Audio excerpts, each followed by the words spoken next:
এই ভিডিওত জানিব পাৰিব ডিগবয় ইণ্ডিয়ান অইল কৰ্পোৰেশ্যন লিমিটেডে অফাৰ কৰা বিএছচি নাৰ্ছিং আৰু জিএনএম কোৰ্ছৰ সিলেকশ্যন প্ৰচেছ কেনেকুৱা এই ভিডিওত জনাই দিব।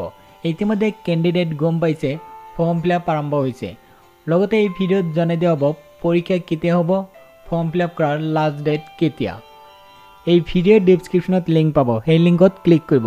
ক্লিক কৰাৰ পিছত ডাইৰেক্ট এই পেজত আহিব। তাৰ পিছত ইয়াতে চাব পাৰিব যে সিলেকশ্যন প্ৰচেছ। ইয়াতে চাইলক সিলেকশ্যন প্ৰচেছ হ'ব অনলাইন ৰিটাৰ্ণ টেষ্ট হ'ব, অনলাইন পৰীক্ষা হ'ব ইয়াতে উল্লেখ কৰিছে। অনলাইন ৰিটাৰ্ণ টেষ্ট হ'ব, তাৰ পিছত পাছ কৰা কেণ্ডিডেটৰ ডকুমেণ্টছ ভেৰিফিকেশ্যন হ'ব। আৰু ইয়াতে কৈছে যে অনলাইন ৰিটাৰ্ণ টেষ্ট হ'ব 2 ঘণ্টা পৰীক্ষা হ'ব, ইয়াতে উল্লেখ কৰিছে 120 মিনিট উল্লেখ কৰিছে 2 ঘণ্টা।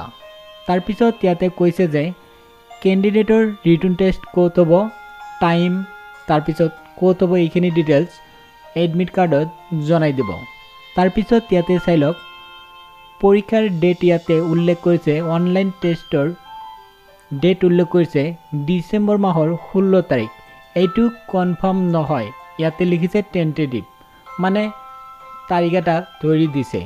তাৰপিছত ৰিজাল্ট ডিচেম্বৰ মাহৰ 19 তাৰিখে দিব পাৰে।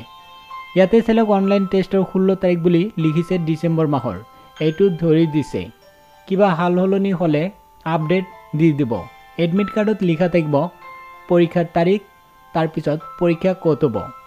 এতিয়া কাম কৰক, এই ভিডিঅ'ৰ ডেছক্ৰিপশ্যনত লিংকত ক্লিক কৰি এপ্লিকেশ্যন ফৰ্ম ডাউনলোড কৰিব পাৰিব, লগতে গোটেই ডিটেইলছ চাব পাৰিব।